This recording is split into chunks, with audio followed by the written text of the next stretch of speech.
इस वीडियो में हम बात करेंगे 2017 की फिल्म बैटल ऑफ मेमोरीज के बारे में, जो कहानी है एक ऐसे दौर की जब इंसानों की यादें मिटाई जा सकती है। और ऐसे ही अपनी यादों को मिटाने के बाद जियांग नाम के आदमी ने उन्हें रिस्टोर करने का फैसला किया, पर इस कोशिश में उससे एक गलती हो गई और उसके दिमाग में किसी और की यादें आ गई।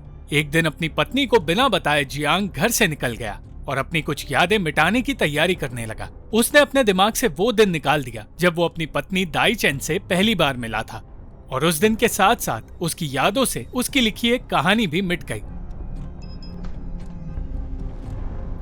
इस प्रोसीजर के बाद जियांग को उसके खून का एक सैंपल दिया गया, जिसका इस्तेमाल वो तब कर सकता है जब उसे अपनी यादें वापस पानी हो। उसे बताया गया कि उसकी यादें सुरक्षित है और कोई दूसरा इंसान उन्हें देख नहीं पाएगा। अचानक उस सेंटर में एक आदमी अपनी पत्नी की खोई हुई यादें पाने की जिद करने लगा और उसकी वजह से वहां भगदड़ मच गई। जब उसकी पत्नी ने कहा कि उसने वो यादें हमेशा के लिए खो दी हैं, तो उस आदमी ने कुछ ऐसा किया जिसने जियांग को परेशान कर दिया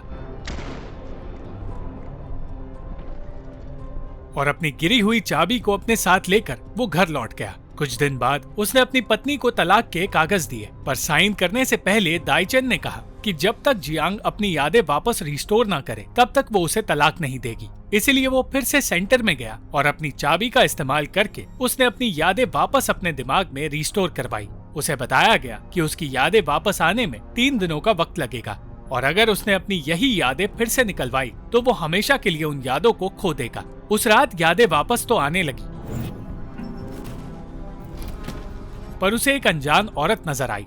वो अपने आप को एक अनजान घर में देख रहा था और धीरे धीरे ये बात सामने आई कि वो यादें जियांग की नहीं, किसी कातिल की है।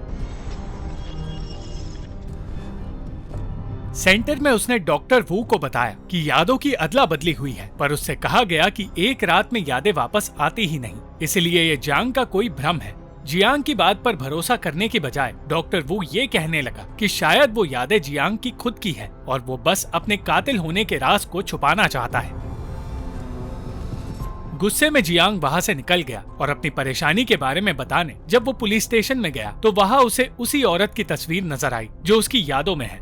जियांग ने बताया कि वो इस कत्ल के बारे में कुछ जानता है और उसकी बात इंस्पेक्टर शेन और मेडिकल ऑफिसर साशा ने सुन ली। जियांग ने वो सब कुछ बताया जो उसने अपनी यादों में देखा था और कहा कि अपनी यादों में वो खुद को कातिल की जगह देखता है। पुलिस को लगा कि एक राइटर होने की वजह से जियांग कहानी बना रहा है, इसलिए उस पर किसी ने भरोसा नहीं किया। पर अचानक उसे एक और चीज नजर आई। उसने एक अनजान आदमी को देखा जो अपनी पत्नी को पीटता है। उस आदमी ने उसी औरत को इमोशनली ब्लैकमेल करके बहला लिया और अपने साथ उस औरत और जियांग दोनों को घर से दूर ले गया। जियांग बुरी तरह उस आदमी से डर गया था और उसकी आंखों के सामने वो उस औरत को पीटता जा रहा था। तब उसे समझ आया कि कातिल उन दोनों अनजान लोगों का बेटा है जो आगे जाके एक सीरियल किलर बन गया। शेन को जियांग की बातों पर भरोसा होने लगा, पर वो ये सोचने लगा कि कत्ल में जियांग का हाथ है, इसलिए जियांग को गिरफ्तार कर लिया गया। कुछ देर बाद शेन को पता चला कि जियांग सेंटर में किसी और से टकराया था, जिसके बाद उसकी यादों की चाबी उस अनजान इंसान की चाबी के साथ बदल गई और अब जियांग की सारी बातें सच साबित होने लगी। जियांग को धीरे धीरे और यादें दिखने लगी और उसने अपनी आंखों के सामने ली नाम की उस विक्टिम को उसके पति से लड़ते हुए देखा। ली के हाथों गलती से उसके पति को चोट लग गई, जिसके बाद कातिल ने ली को मार दिया।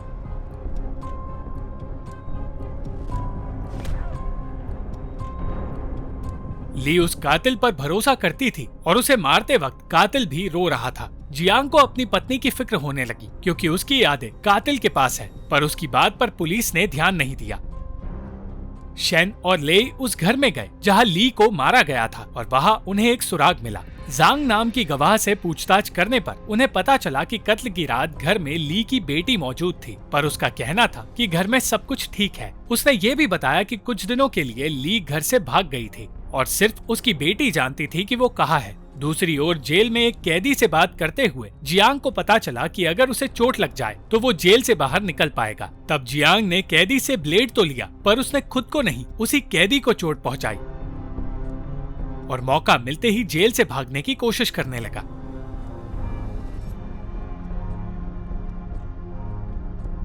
ठीक उस वक्त दाईचेन वहां आ पहुंची और जियांग का ध्यान हट गया, जिसकी वजह से वो फिर से पकड़ा गया। शेन ने दाइचन को साशा के पास भेज दिया और खुद जियांग के पास चला गया। जियांग के पास अब अपनी यादें वापस पाने के लिए सिर्फ 2 दिन का वक्त था और इसमें शेन उसकी मदद करना चाहता था। उस रात साशा और दाइचन की दोस्ती हो गई और शेन ने जियांग से कहा कि उसे सपनों में दिखाई देने वाली सारी बातों को याद रखना होगा ताकि उन्हें कोई सुराग मिल सके। उस रात सपने में उसने ली की बेटी को देखा और सपना देखते हुए वो पहली बार कातिल के दिमाग से निकलकर अपने आसपास की चीजें ठीक से देख पाया। कुछ देर तक अपना ये सपना देखने के बाद अचानक जियांग को कातिल की मां नजर आई और देखते ही देखते उसका दिमाग उसके साथ एक खेल खेलने लगा। वो दिमाग के इस खेल में फंसने लगा।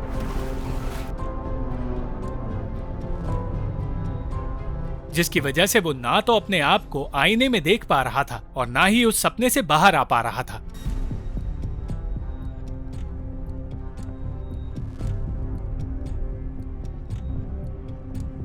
सही वक्त पर शेन ने उसे नींद से जगा दिया। शेन ने उसे समझाया कि वो सपने में सिर्फ वही चीजें देख सकता है जो कातिल के साथ हुई थी और वो सपने में फंसता गया क्योंकि वो उन चीजों को देखना चाहता था जो कातिल ने देखी ही नहीं। एक तरफ साशा दाइचन के साथ वक्त बिता रही थी तो वही जियांग के सपने के बारे में सुनकर शेन ली की बेटी के पास गया। वो जानना चाहता था कि ली घर छोड़कर कहाँ गई थी, पर उसने कुछ भी बताने से इनकार कर दिया। सच ये था कि उस रात ली के पति हांग की मौत नहीं हुई थी, उसे सिर्फ चोट लगी थी और कातिल को बचाकर ली की बेटी ने कत्ल का इल्जाम अपने पिता के सर पर डाल दिया। हांग जेल में सजा काट रहा था, पर अब भी वो अपने आप को बेगुनाह साबित करना नहीं चाहता था। जियांग को पता चला कि बचपन में कातिल हर रोज अपनी माँ को तकलीफ में देखा करता था और एक दिन उसने पेन किलर की जगह अपनी माँ को जहर देकर उन्हें मार दिया।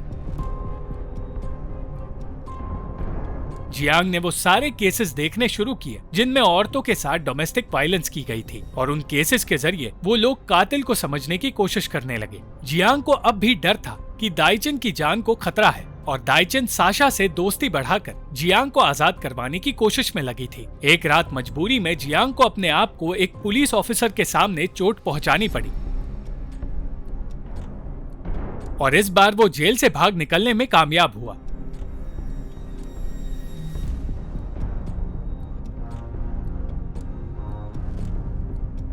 आजाद होते ही उसने दाइचन को कॉल किया, पर उस वक्त वो साशा के साथ थी। ठीक उस वक्त लेई को एक सुराग नजर आया जिसकी मदद से उसे पता चला कि कातिल शायद एक औरत है और धीरे धीरे शेन को ये लगने लगा कि वो कातिल कोई और नहीं साशा है।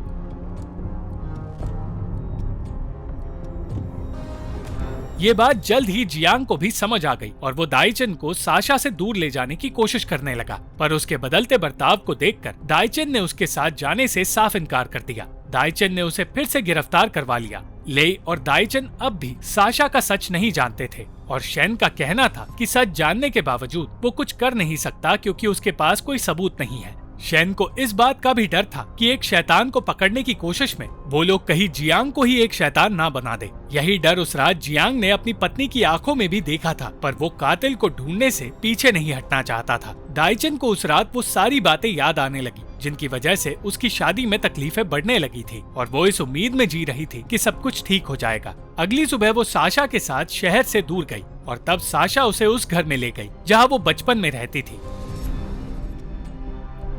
दूसरी ओर लेई जियांग को लेकर सेंटर में गया जहां जियांग के दिमाग की यादों को वापस ट्रिगर करने की कोशिश की गई और इस कोशिश में ये बात सामने आई कि असली कातिल साशा नहीं, एक आदमी है जिसने बचपन में अपनी माँ को मारा था। यही बात उसने लेई को बताई और फिर उसे पता चला कि साशा दाइचन को उसी घर में कातिल के पास ले गई है। कातिल की यादों की मदद से उसे उसके घर का पता मिल गया और लेई को ठीक उस वक्त ये पता चला कि ली की बेटी पुलिस की गाड़ी में पहले बैठ चुकी है। जब जियांग दाइचन के पास पहुंचा तो उसे वहाँ बेहोश साशा और घायल शेन नजर आए। शेन अब भी ये कह रहा था कि साशा कातिल थी, पर बातों बातों में जियांग समझ गया कि असली कातिल शेन खुद है। उसी ने उन औरतों को मारा था और वो सबूत मिटाने में साशा का इस्तेमाल कर रहा था।